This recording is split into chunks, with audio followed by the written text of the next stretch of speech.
can't go through this again. We're seeing so much distress among our clients. We strive for progress, not perfection. I've been trying to get back on a horse since the day I broke my neck. Is there anything I can do to help you? I could use a hug. I'll give you a hug. It's all right, man. You just need a little bit of a break. Violence can happen to anyone, all genders, all races. It's all right.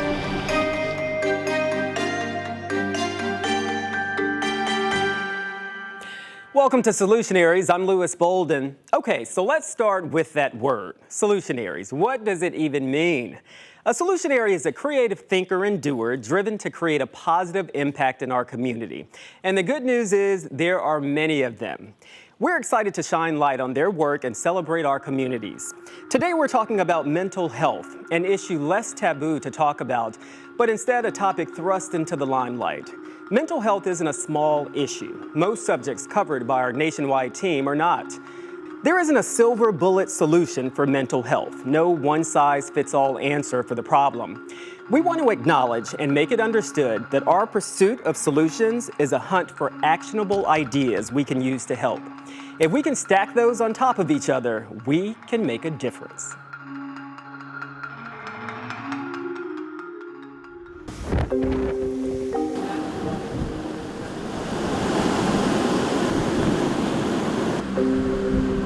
As we face climate issues and a future riddled with challenges, for many, anxiety grows.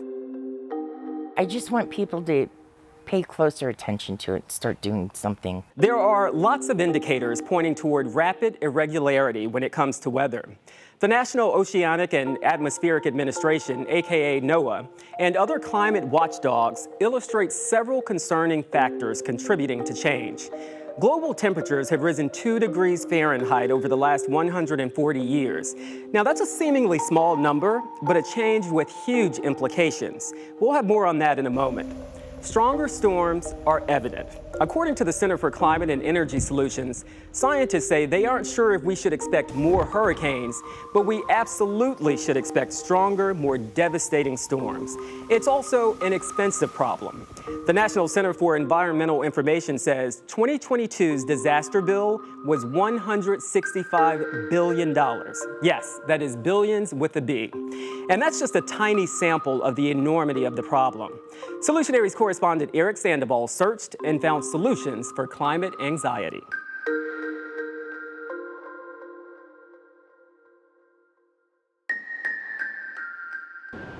Does all this news about climate change make you anxious like me? Well, let's get some therapy together. Woo! If you're just joining me right now, I cover hurricanes for a living, and I'm going to be honest with you, my mom doesn't like it. No, I do not. The scary thing is, these hurricanes are getting stronger. I mean, take a look at what Hurricane Nicole did here in Central Florida. These homes are literally hanging off the side of a sand dune. That pool right there being held up by poles. The good news is we found some mental health counselors that are starting to take this climate anxiety seriously. Climate anxiety is definitely a real thing. First, we need to take a look at the problem. It's traumatizing. And whenever you see a storm swirling out there, it's just like PTSD. And this is why Paula Hyrett feels like this. I mean, take a look at what a really strong storm like Hurricane Ian did to her home near Daytona Beach, Florida. So we either apply and get FEMA assistance to go up and raise the house, or get a loan, or go, I can't go through this again. Farther inland. So tell me why this is your favorite part of the house again? Because it's Florida, and I love being outside. Teresa Pope says she has seen the effects of climate change simply by lounging by her pool. And she says it's making her anxious. We're all affected by it. You can see it with the weather. You know how different it is? There's a lot more storms now all over the world. It's not just here. It's everywhere. And I'm worried about what we're leaving our kids and our grandchildren in the future. We're going to show you how therapists are actually being trained to be on the lookout for this kind of anxiety, because Pope isn't alone in feeling like this. She actually responded to a survey that Solutionaries conducted with news organizations across the country, asking people how they felt about the changing climate. More than 2/3 of the people who responded said that they were worried about it. And more than half of the people said that they feel anxious about it. If I think about it like on a world scale, it's scary, you know? You start to feel anxious? I do. I get real anxiety because, like I said, there's not enough being done. What do you do about that anxiety when you feel that? I come out here and I go in the pool. I come out here to distress, Does it work? It does. I'm calling it climate disruption distress. That's Michael Whalen. He's a licensed mental health counselor. And, we were all set to jump in a car and go talk to him in person. But what did you tell us? Unless you have an electric car, maybe we can save a thimbleful of CO2. You're part of a group of mental health counselors across the country who basically have studied up on climate anxiety and the way people feel when they think about the changing climate. Are you seeing some of your clients who have some of this going on in their lives? Sure. There's climate grief. When we envision the future and we have that anxiety or that worry about what's going to happen to the climate and for our own personal well-being. And we're going to show you how some people are processing all of that. There's a reason why we're seeing so much distress among our clients. We spoke with Susan McMillan from Costa Rica, where she's conducting research on depression. And she's helped develop a lesson plan for her fellow therapists, exploring the hidden impacts of climate change and what they're having on mental health. So, how are you bringing this to other counselors and therapists? What are you telling them? What we need to do while we're helping clients and teaching communication skills and identifying our emotions is also bring them back to our lost sense of connection to nature. All right, so what do you do if you're feeling anxious about the changing climate? Well, we have some advice that the therapist actually passed along. First, allow yourself to feel the way you feel.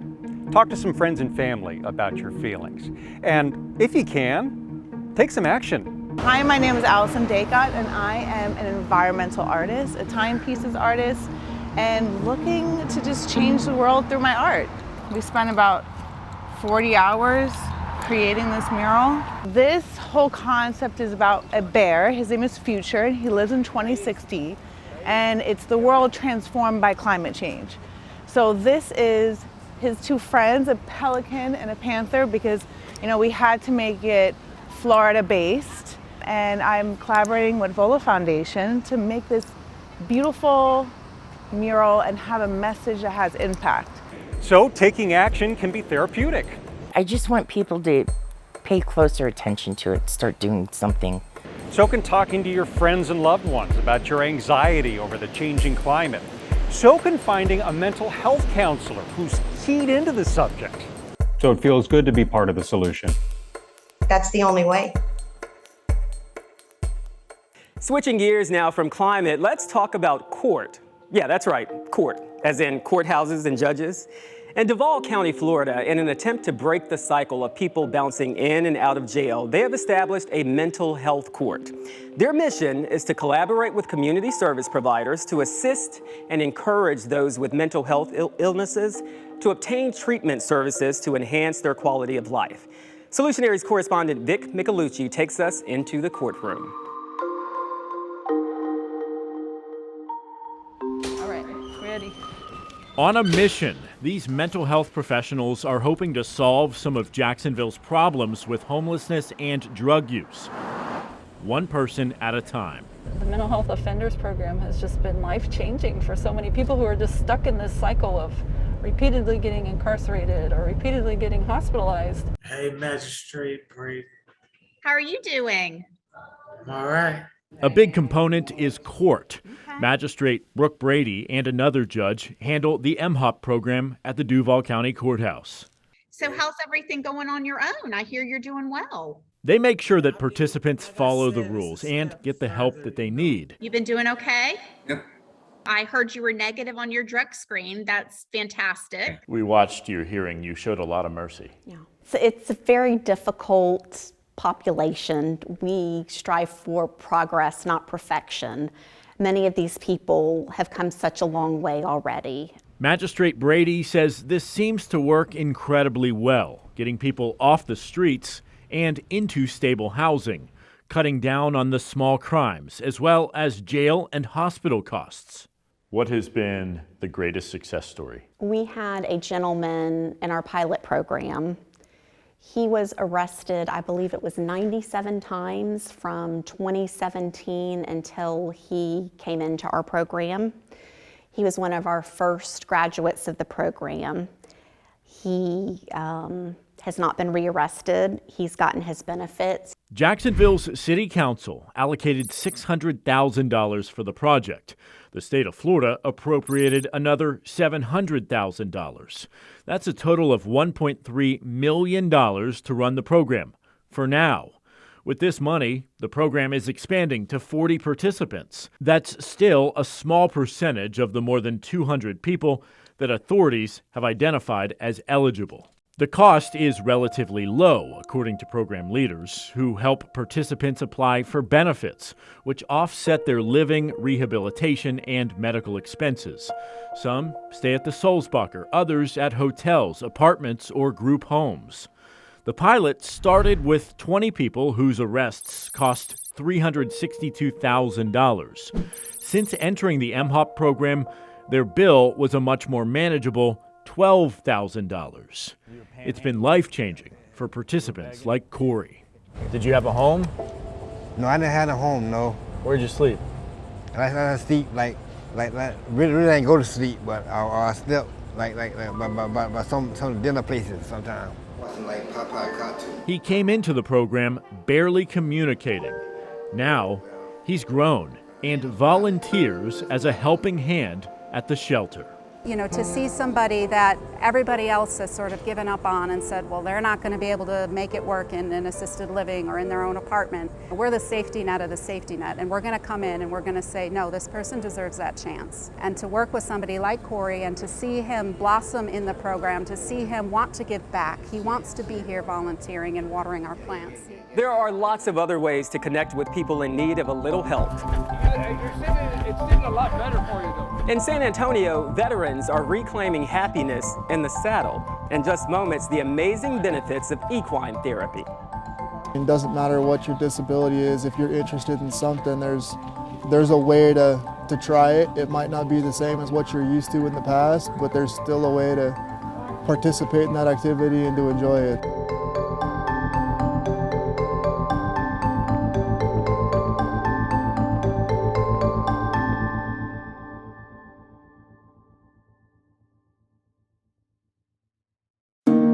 Hey everybody, I'm Lewis Bolden. So let's do this. Let's have an uncomfortable conversation. Let me do this. We're trying to turn that system on its head. When great value is out, it's a problem.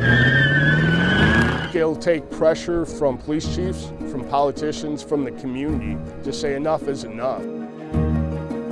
You know, we're all about solutions and impactful, creative, positive moments from around the country. Like here in Houston, where community members are dedicated to keeping kids safe in school. You need to learn signs and symptoms of pre-attack behavior. And in Roanoke, we're looking for solutions to all kinds of issues, including answers for food insecurity. It shows that our community cares about their people. That's good stuff. Very good, very good. In Detroit, people are willing to help others in a variety of ways, including mental health support. It's all right, man. The officer did a wonderful job diffusing the situation. How about a hurricane-proof neighborhood? Our Jacksonville crew made the trek to Southwest Florida to see the community that stood up to Hurricane Ian. We at Babcock Ranch hopefully can give people hope.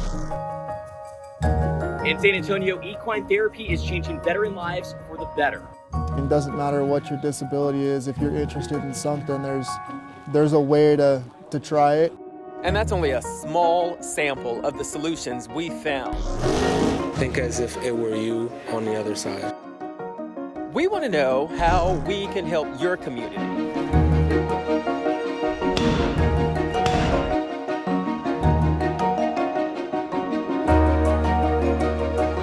Become part of the discussion, become part of the team, become part of Solutionaries.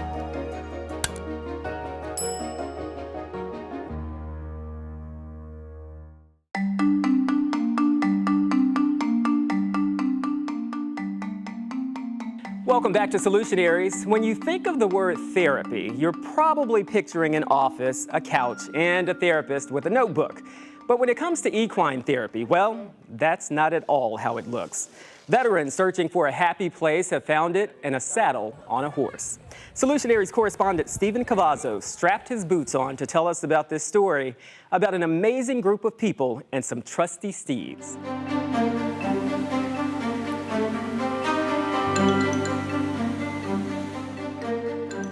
I've been trying to get back on a horse since the day I broke my neck. Feel good? I think so.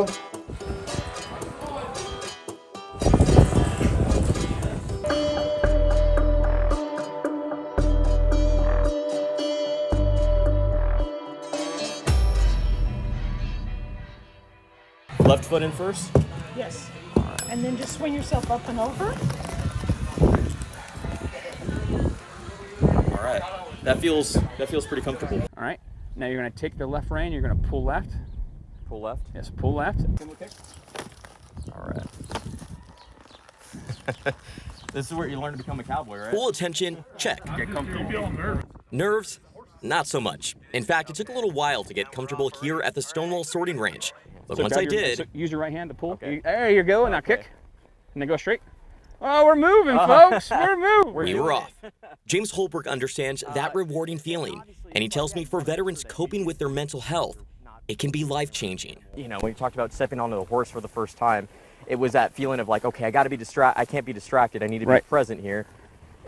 How hard was that? It's very hard to concentrate. I mean, when your mind's always racing with your PTSD problems, it's constantly trying to find another way to think of something. With Semper Fi and the America's Fund, is what they did was found something that veterans can use to help come back as a group, come back and be around like-minded veterans. Colonel John Mayer tells me the impact the program has had. This really is designed to rejuvenate the spirit. A guy gets wounded critically or is injured or has a critical illness, you want to be able to get that spirit back and show them that they still, no matter what their disability is, they still got ability. This program's very unique in that it takes them out to big ranches out west, and they work in support of the rancher as a team, accomplishing a mission for the rancher. And usually it's something like moving cattle into a national forest permit or bringing them out, helping gather and brand their calves every year. And what they're doing now is sorting the cattle for marketing and shipping. I decided to give it a try.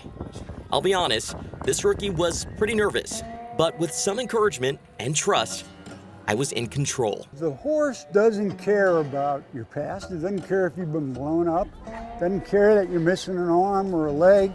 It doesn't care where you're going. What it cares about is right now, and that's the beauty of horses. I met Richard Carson, a former U.S. Army line medic. He was seriously injured in Afghanistan back in 2010 and eventually learned to walk again using a cane. But in 2017, a terrible car crash left him paralyzed. It was very difficult. I really had no interest in doing a lot of things. Liked to drink a lot. Didn't really want to go out anywhere or do anything. This was his first time on the ranch and his first time getting back on a horse. I've been trying to get back on a horse since the day I broke my neck. I had my own horses beforehand. All I did was ride horses and work, and so for me it was the opportunity to come out here. I didn't know if it was going to work very good or not, but I was like, at least I can try and see where it goes. He did not know any of the other veterans, but placed his trust in them as he was lifted from his chair and safely saddled back into a familiar feeling.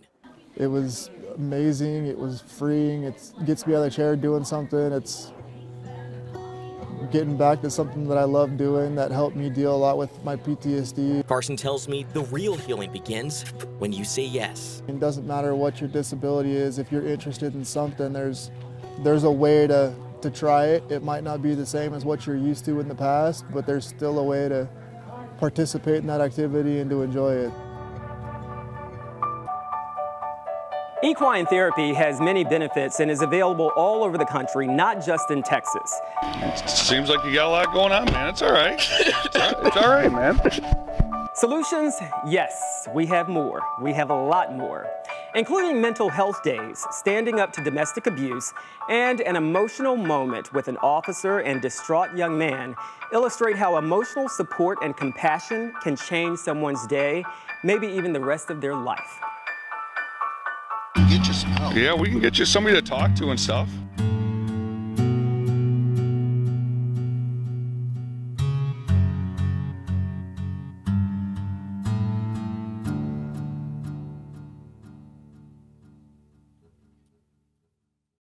Facts have never been more important than now. They can be the difference between life and death. Rely on the Trust Index, your first line of defense against disinformation. Just look for the seal. It's true means it passed the test, and we can back it up. Not true means it's fake. Don't trust it. And be careful means not entirely right or wrong, but it could be risky. In the battle against disinformation, no fact is off the table. If it seems suspicious, send it to us and we'll get answers. Look for the Trust Index on the stations and websites of Graham Media Group. Welcome back to Solutionaries, where we shine light on creative problem solvers in our communities making a positive impact. For officers, when it comes to mental health, they often see people's struggles up close and personal. In Macomb County, a community just outside Detroit, police ran into a young man who was very upset in his car. They approached the gentleman with concern. Their body cameras recorded the interaction and gave us a glimpse of the power of compassion. Is there anything I can do to help you? I could use a hug. I'll give you a hug. It seems like you got a lot going on, man. It's all right. It's all right, man. It seems like a lot to take on, you know? In that situation, it was a successful situation in the effect of diffusing. The officer did a wonderful job diffusing the situation, just speaking to the individual in a way that was very empathetic and validating. The importance of taking time to focus on your mental health with a day that is your primary concern really helps to ground you and reconnect you. It can be an opportunity to rest, both physically and mentally. Violence became a pretty regular thing. It's one of those situations where you try to talk it out, and you can't talk it out. So you try to leave to minimize the damage or the situation. You can't do that either. You can see full versions of all these stories at youtube.com/solutionaries. When we come back, we'll share what we're working on for our next episode. And we have a question for you, so stick around to hear more.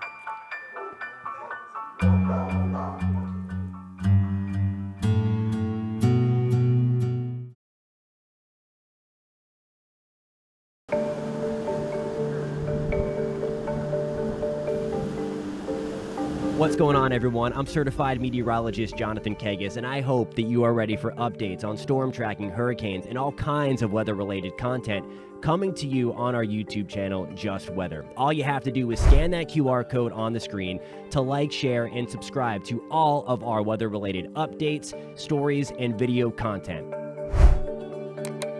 All right, now back to Solutionaries. Welcome back to Solutionaries. Next time. It's a useful tool. It's not going to be the total answer because it really does take a team effort. What might you need for support?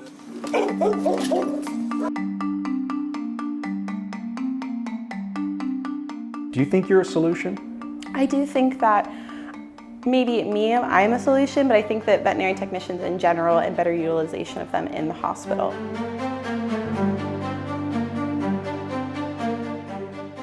We're excited to bring you Pet Solutions, the push to stop animal abuse. Pilots flying animals to new homes across the country. And yes, we found a solution for affordable pet care. And that's just a small sample of the solutions you'll see. We'll also have a question for you. We want to know what topic you'd like us to find solutions for. So scan the QR code and let us know. Remember, you can see all the solutions we've uncovered at youtube.com/solutionaries. You can also sign up for our newsletter and listen to our podcast. That's all for now. I'm Lewis Bolden. Thanks for watching.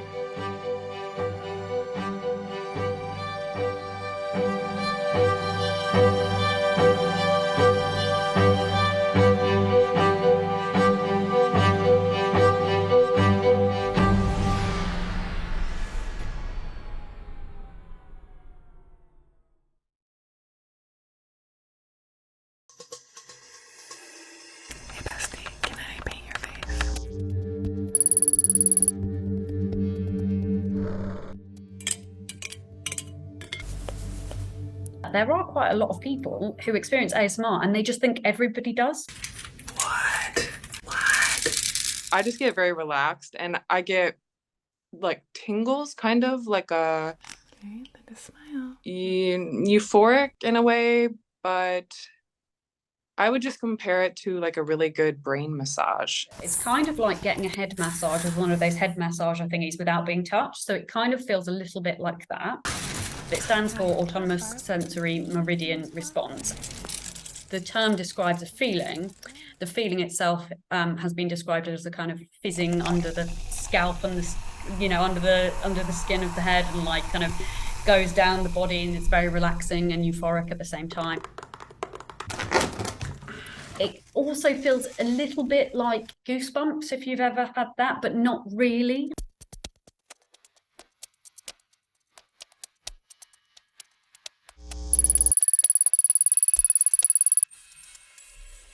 You need somebody to be skeptical to drive you forward, to be like, okay, what would it take to convince you that this is a real thing?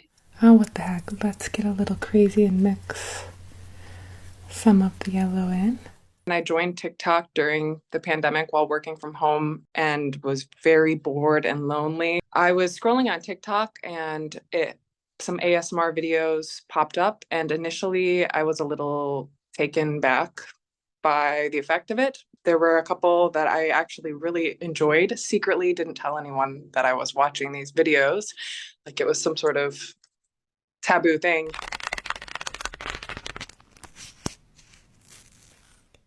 And then I started making it because the kind of ASMR that I wanted to see on TikTok was only really there wasn't as much of it on TikTok at the time. It was more on YouTube. Then it just kind of unexpectedly gained way more traction than I had anticipated. So. One of the things that I think is really interesting from the data that we've had from the physiology of ASMR is the stuff that points to the fact that it's a very complex emotional state. So it's not simply it's just a pleasant feeling. It's much more complicated than that. So it's relaxing, but it's also activating. And so I would class it along with some other kind of aesthetic type experiences that involve a blending of different emotional states. So things like nostalgia, but also like weird things like being oddly satisfied or disgustingly satisfied, like this kind of complexity of emotion, like enjoying negative experiences and stuff like that. So I class ASMR in the realm of those kind of emotionally complex experiences. I certainly think it helps me regulate myself a little better. It's a good coping action, like a good coping activity. Most of those benefits are anecdotal at this stage. So you only have to like ask people whether they find ASMR helpful, and they'll be like, yeah, it definitely does. So which is great. And there's like, if it works for you, great. Sometimes it can get even a bit meditative. Relax your entire body, starting with... It is really helpful emotionally in very low times. And even just to help with sleep can help with so many like associated issues with not having sleep. It's not necessarily the case that ASMR will help everybody for everything, and we don't know how it works. So we don't know whether it does actually, like a lot of people say they use it for sleep, but what effect is it having on people's sleep? Like we need to measure that, and we need to actually look at what effects these things are having, because it could be that they're not having broad effects, or that they are helping with some aspects of sleep but not others, so we need to really do the research on it. My ASMR icks, triggers that I don't like to watch. There are some types of ASMR that I still find very repulsive and I cannot watch, and it gives me ick feelings.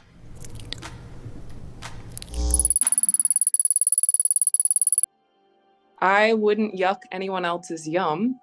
So as long as it's not hurting anyone, and you don't understand it, there's a lot of things I don't understand, but I just allow people to continue to do them if it brings them joy. So.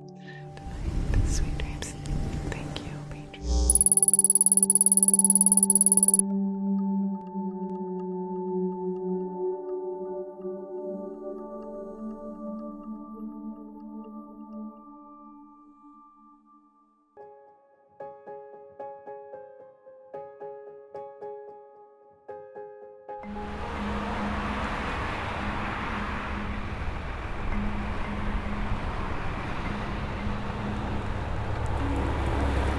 Rohani. I'm a lawyer in New York City. I work in the finance department of a law firm.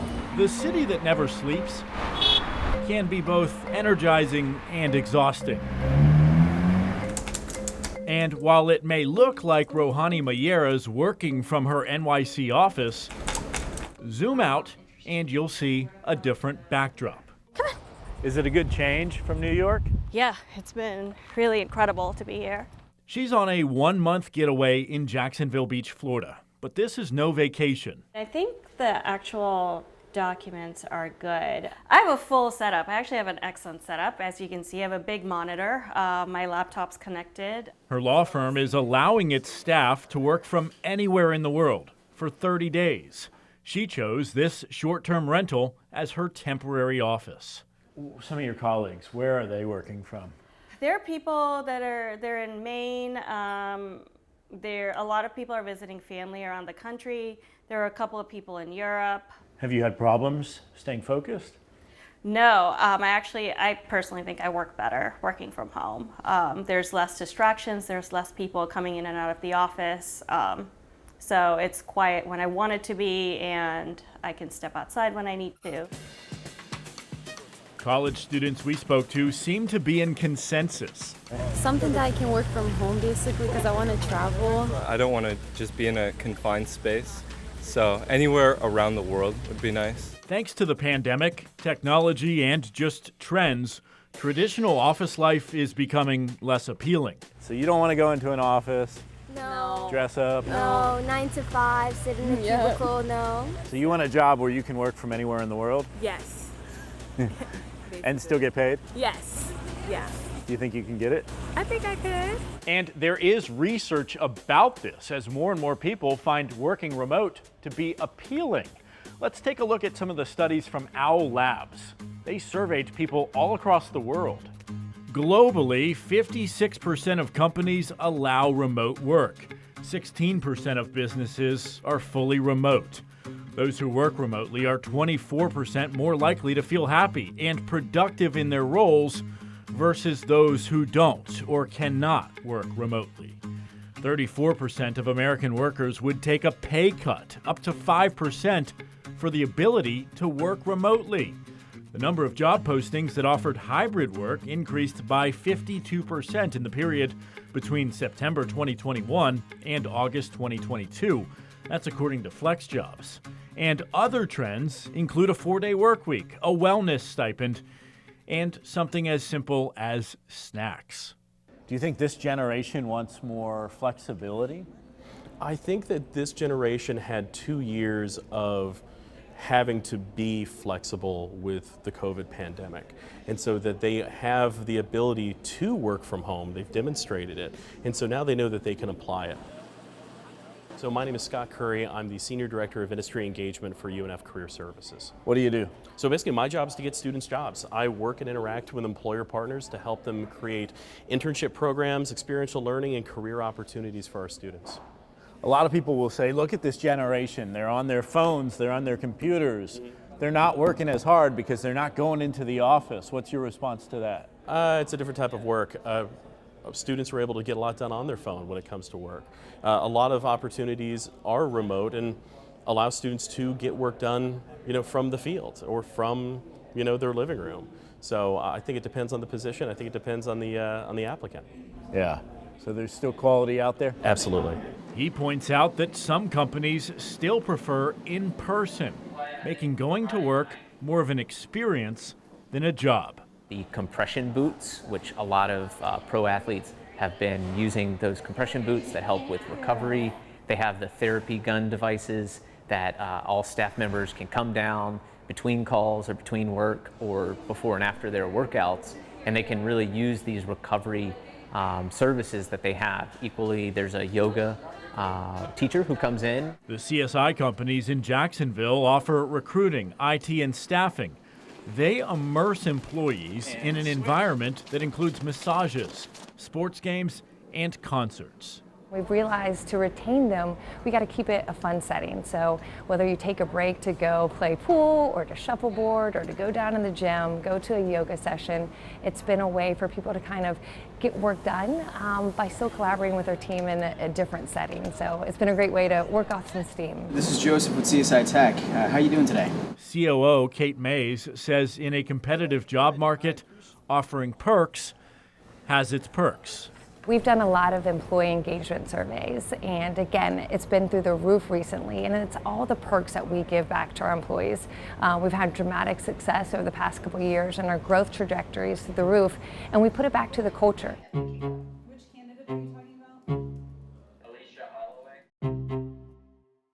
Stay up to date with our latest Solutionaries videos. Hit subscribe and leave us a comment below.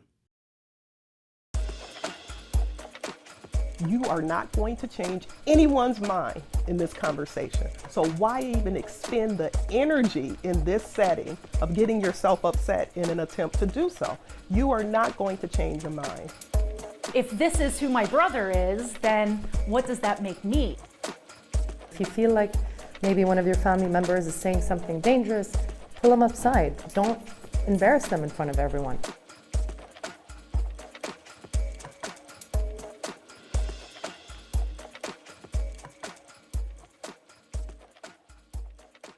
My cousins were starting to believe in some crazy conspiracy theories that I thought were harmful. Those concerns motivated Izare Webe to pursue a PhD in evolutionary psychology at Oakland University. I wanted to look into, first of all, what explains why people are prone to believing these things in the first place. Is there a functional, adaptive reason why people might be paranoid and wary of, pharma companies or governments?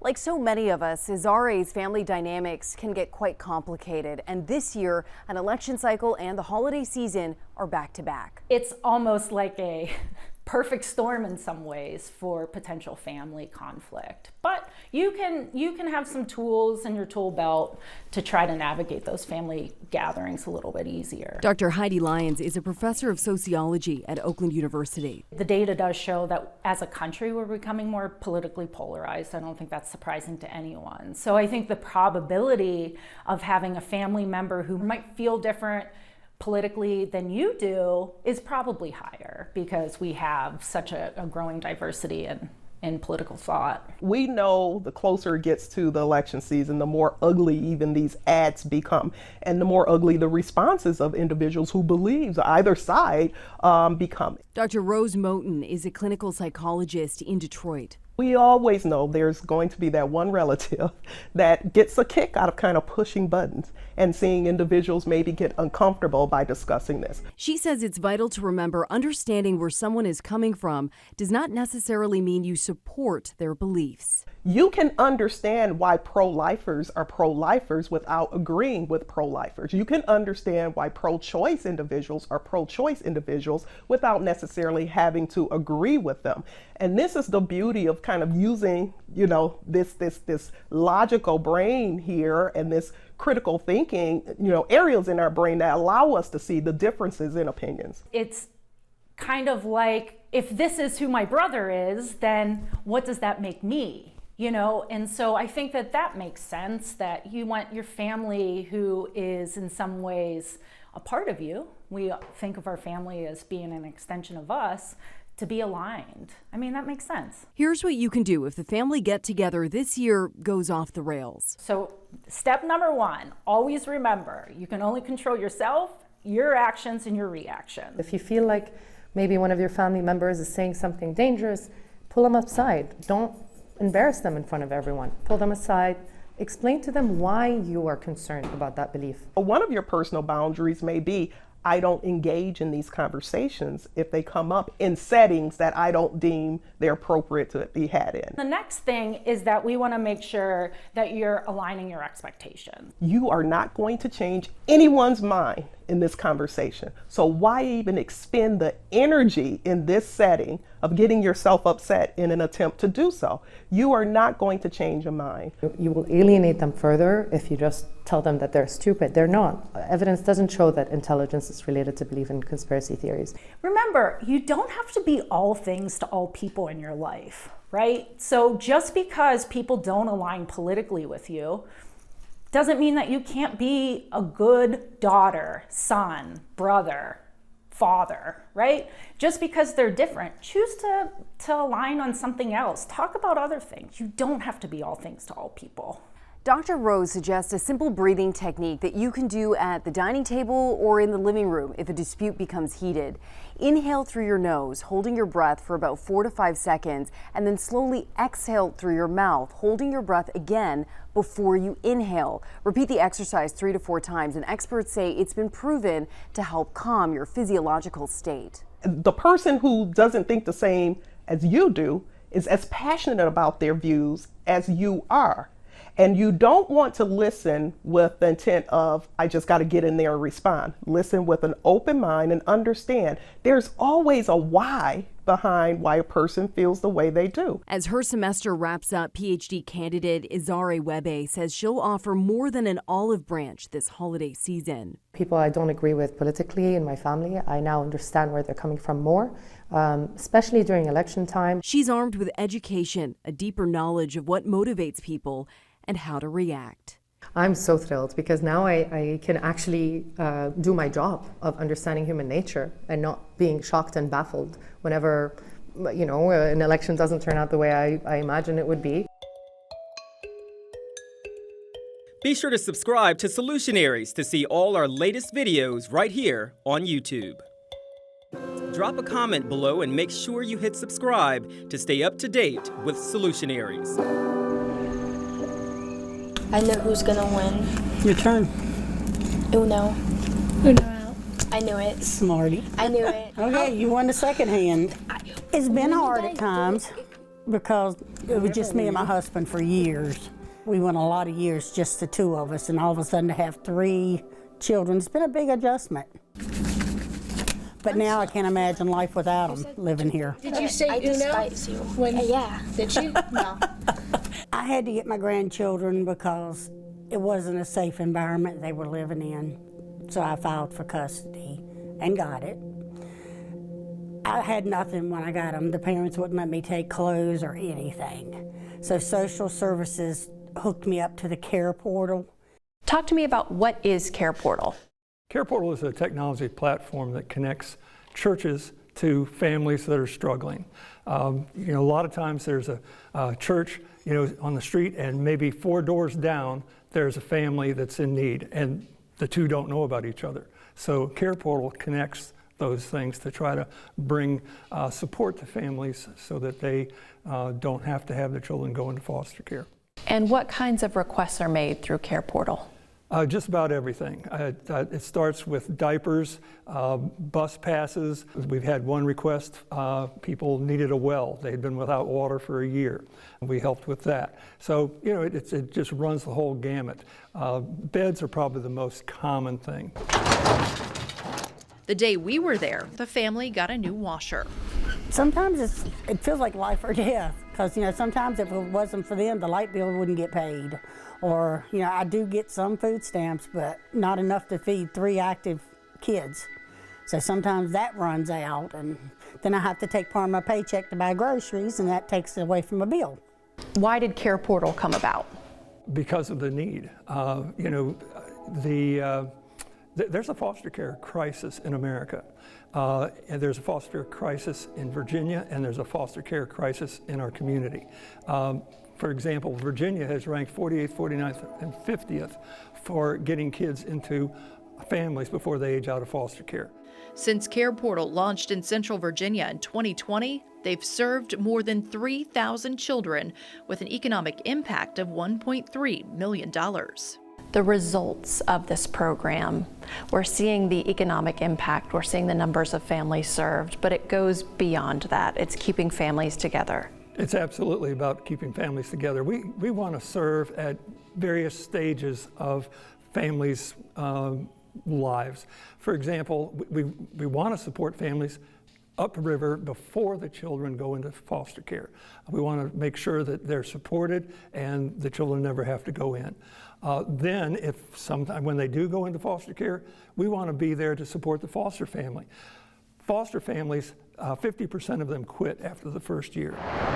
Our church is very active in Care Portal. We help with rent checks, we deliver furniture, we support families in a variety of different ways. As the church, as Christians, we are called to give to the needy and to love each other as we love ourselves. So walk me through the process. How do you get involved as a church?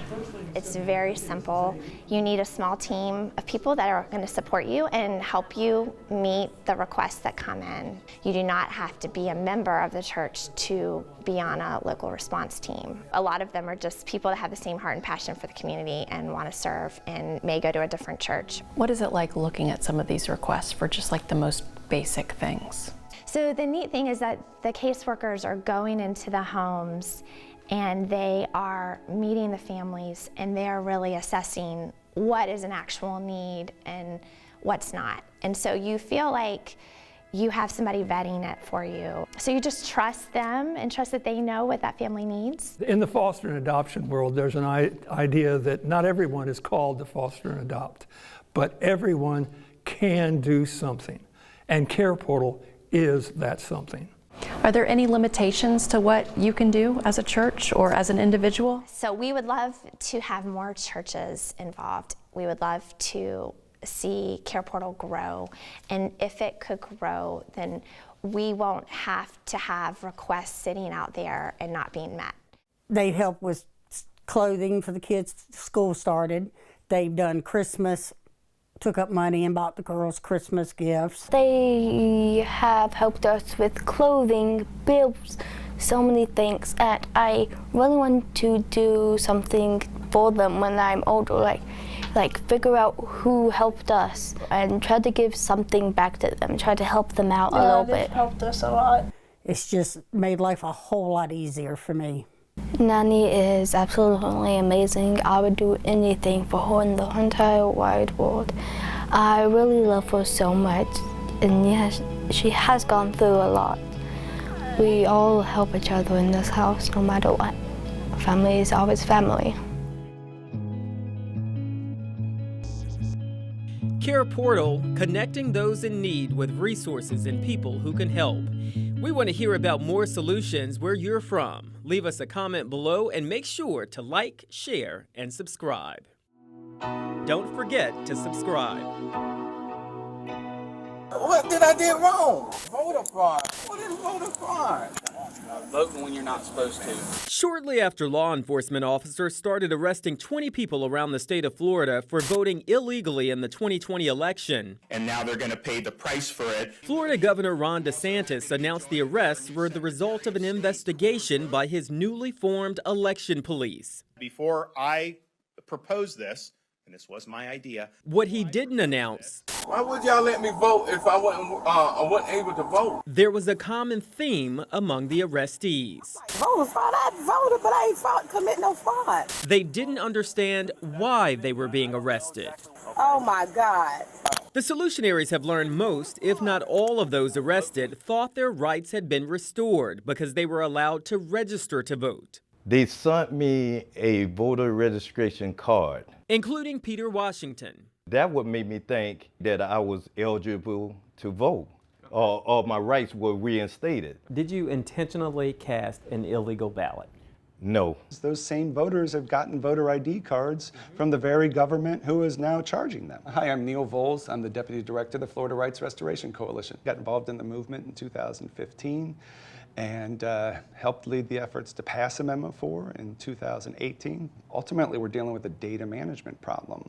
We should bring in the best experts we can and then put the systems and processes so that we can simply give somebody a yes or no within a short period of time once they register to vote. Voles says the state needs a centralized database where people with felony convictions can check their eligibility. The system is broken on the front end, and that's where we need to focus our solution. According to the American Civil Liberties Union, in many states, everyone can vote except people currently in prison.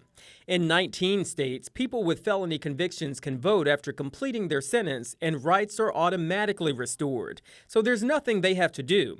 Florida is one of 7 states where people with certain felony convictions, like murder and sex crimes, cannot vote. States like Louisiana, states like Alabama, you can go to a website, you can call somebody and get assurances and verification on the front end that you're eligible to vote. Here's how the state of Alabama creates a safeguard in the system. In Alabama, people with felony convictions that are not murder or sex crimes, after completing their sentences, first apply for a certificate of eligibility to register to vote with the Board of Pardons and Paroles. The wait is up to 44 days to process voting rights restoration applications. If the certificate of eligibility is not granted, the person is not even allowed to register. That alone could fix Florida's problem. The state of Florida could fix it. I'm Jeff Brandis, and I was the author of the implementing bill for Amendment 4. Brandis says under Florida statute, all of the people arrested were ineligible to vote because they were convicted of murder or sexual offenses. The Secretary of State's office just needs to do its job and compile the list of people who are convicted of felonies, or of sexual offenses or murder, and let's start there. Brandis agrees with Voles that a centralized database would simplify the process. It's fairly simple if somebody is convicted of one felony in one county. It gets much more complicated when you have multiple felonies in multiple jurisdictions. Do you think correcting this is a priority for the state? I think it should be. They could have a website dedicated to how felons can get their rights restored. They could have a standardized process and a standardized receipt that you're eligible to vote. It's just really a question of resources and how much resources the state is willing to put into solving these problems. Why would y'all let me vote if I wasn't able to vote? Meantime, the statewide prosecutor has dropped the charges against Tony Patterson, citing information received from the Hillsborough County Supervisor of Elections and the defendant's incarceration in an unrelated case as reasons. It is now the second case of the 20 that has been dismissed or had charges dropped. The Florida Rights Restoration Coalition says it believes a data management program could be put together inside of 1 year. Brandis says if the Secretary of State's office needs the money to do it, they should be asking the legislature for it during the next session. We ask you, do you think a centralized database will help fix the problem? Leave us a comment below and make sure to like, share, and subscribe to see more solutions. Don't forget to subscribe. It's a little after 4 in the afternoon. My day starts around 3:30 in the morning when I get up. And so all I want to do is just get into cozy clothes. It's a little bit before 7 p.m. So the tricky thing is trying to get enough sleep before then. It's already a little bit after 8 in the evening, and I'm hoping my mind doesn't go racing different directions as I lay my head down on my pillow, but we'll see how it goes. All right, I got about 5 hours of inconsistent sleep, and I'm already hearing that it's going to be a busy morning, so I have to head down to the station, but not feeling super awake just yet.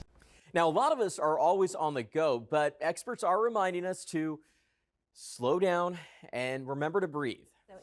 Inhale for 4. Hold for 7 if you can. And then exhale for 8. Balance. Lengthen up, push up. Serenity Hold and movement. Cross completely over. For Stacey Orsag, it's a daily ritual, and it's also a priority. I practice what I teach, what I preach, so that I can be an example. And it's hard. It's hard, and I don't always want to do it.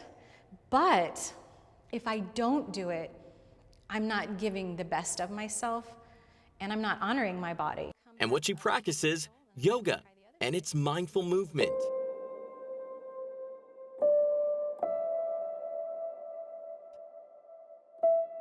One of the perks of practicing yoga, better sleep. And in order to get the best rest, it begins with stretching, a concentration on breathing, and awareness in your body. You can close your eyes, and I want you to soften the spot between your eyebrows.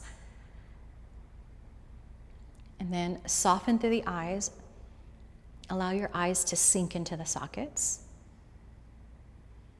Soften through your cheeks and your jaw, and peel your tongue away from the roof of your mouth.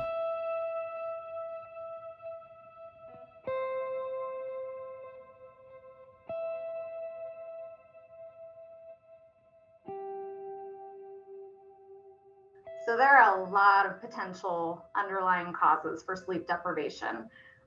It can be anything from underlying medical issues, like people dealing with chronic pain, mood disorders like anxiety or depression. Sometimes medications can contribute to insomnia or sleep deprivation.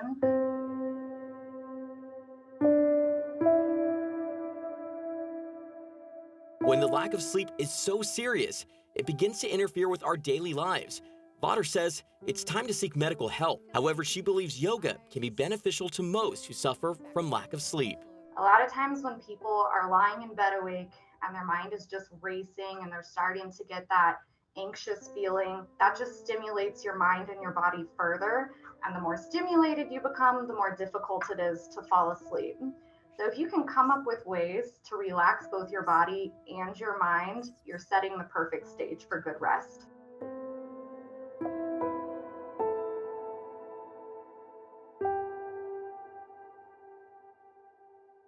Although there are many benefits to yoga and mindful movement, experts say the biggest challenge, making the time. That's pretty relaxing. I mean, especially for somebody that works very early in the morning.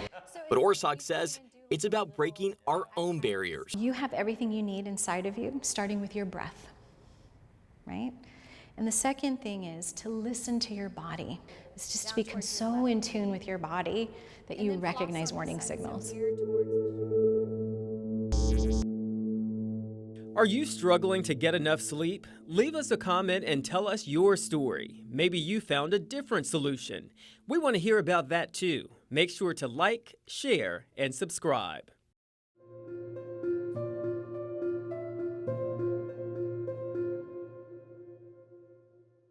Hey, yeah, there you go. There you go, you smiling. During my postpartum depression, I felt like alone, and there was so many things that I was going through, and I'm just like, how am I gonna get this done? My name is Nzinga Bastion, and I have 2 kids. I have 2 boys, Caleb and Khalif. Yeah, for sure. The biggest one is my random crying. I cried a lot for, I don't know, some of the weirdest things, I'm like, why am I not washing my dishes? I just started crying. I'm like, I can't get it done. You know, recent data shows that 1 in 8 women suffer from postpartum depression, and over 50% of those had some type of depression or mental illness during their pregnancy. Their grandma is a big help. She's been there for me since I was 7 or 8 months pregnant. She's been a help. She's been a lot of help. The grandma on the dad's side? Yes. Mm-hmm. Is the dad in the picture? Not currently, Yeah. because he's incarcerated. So, okay, yeah. So, so that's a different situation too, because even if it was somebody who could pay child support or something, that eliminates that. Yeah, that it does. It takes away, and I feel like if he was out, because when he was out, he was a big help with Caleb. He was there. He was active. So when he was taken away, it was part of the depression stage, part of trying to figure out how to do this by myself now, because I was so used to having a partner there. That was tough. I was in the hospital actually giving birth by myself. So that was new. We all need help at some point in time. None of us are exempt from that. And so this is what we want to continue to give to the community, is that hope and inspire them to do for themselves, and whatever that looks like, and being okay with asking for help, because asking for help makes you feel so uncomfortable. And we want to make sure that we're creating a space where you feel like, oh no, I can actually ask for help. Let them know what it is I need. I am Kay Matthews, Executive Director and founder of the Shades of Blue Project. Shades of Blue Project is an organization that is primarily focusing on maternal mental health in underserved communities of color. Yes. Lots of boxes, lots of brand new things. Yes, dignity is a big part of this for us, Haley. We don't want to, there's nothing wrong with use, don't get me wrong, but there's something that gives you a different feeling when something is new. It renews you, and that you don't, feel like I'm asking for help or I'm begging for help, and this is just what somebody decided to give me. We have everything from toys all the way down to dishwashing soap, because the basic necessities are sometimes the hardest things to come by. Even sheets, pots, pans, microwaves, like we have all of those things available that hey, if you check it off on the list, if that's what you need, then that's what we're giving you if we have it. Sometimes there is help, but people make you have to jump through hoops to get it. A size 6? Yes, ma'am. All right. It's not like that here. It's so easy. Like Kay says, all you have to do is ask. All you have to do is ask. That was relief, actually, because just not having to worry about how I'm going to change a diaper, it was refreshing. I remember when I was pregnant with Caleb, I got a gift card, which I used to actually buy his stroller and his car seat and his crib. So that really was helpful, because at that time I was trying to figure out how I was going to pay rent. So I was like, I'm about to get a baby. How am I going to figure this all out? I actually come into this space because I delivered my daughter stillborn. But my interaction with people during and after that time was just one that I kept telling myself, like, this can't be. I never heard my friends talk about being treated like this or ask weird questions by the hospital staff. Because you weren't taking a baby home, you felt like they did not treat you like a postpartum mother. Mm-hmm. Yes, that's it. And I wanted it to be different. When I started to really focus on others' mental health and have these conversations, then everybody had a story. And I was like, oh. So I wasn't by myself, although that's what I felt. I also felt that way, but I also knew that couldn't be true. I was like, I can't be the one person in the world that is experiencing this. But if we're not talking about it, then that's where the lag comes in. So I started talking about it and being very loud and verbal about talking about it. Then others felt comfortable about talking about it. And then I just merged the two together, because I understood that even though I may need to talk about what's happening to me mentally, I'm still gonna be concerned about these diapers. I'm still gonna be concerned about these clothes and whatever else is happening in my household. So I still had to merge the two together. Like, okay, so we're gonna give you these things, and now what are you gonna do for yourself? Are you gonna come to our support group? You're gonna come to the support group, we're gonna give you diapers and wipes, you're gonna be good, right? Yes, and so we just continued that across the board. So I really wanna build up this community and let them know that there's something just as accessible that may be a lot easier for you to get to, things like that. So we wanna really hone in on this space at least for the next 5 years. But growing out our national spectrum, we're incorporating an ambassador project that will be able to take elements of the Shades of Blue project and be able to utilize them. So we're sharing our model within communities and building community partnerships. It's gonna be stressful, it's gonna be hard, but just one day at a time, just keep faith, just know you're not alone, and just reach out for help. Shades of Blue are there to help. We want to find more solutionaries to shine light on. Do you know of any creative problem solvers creating a positive impact in your community? Leave us a comment below and make sure to subscribe.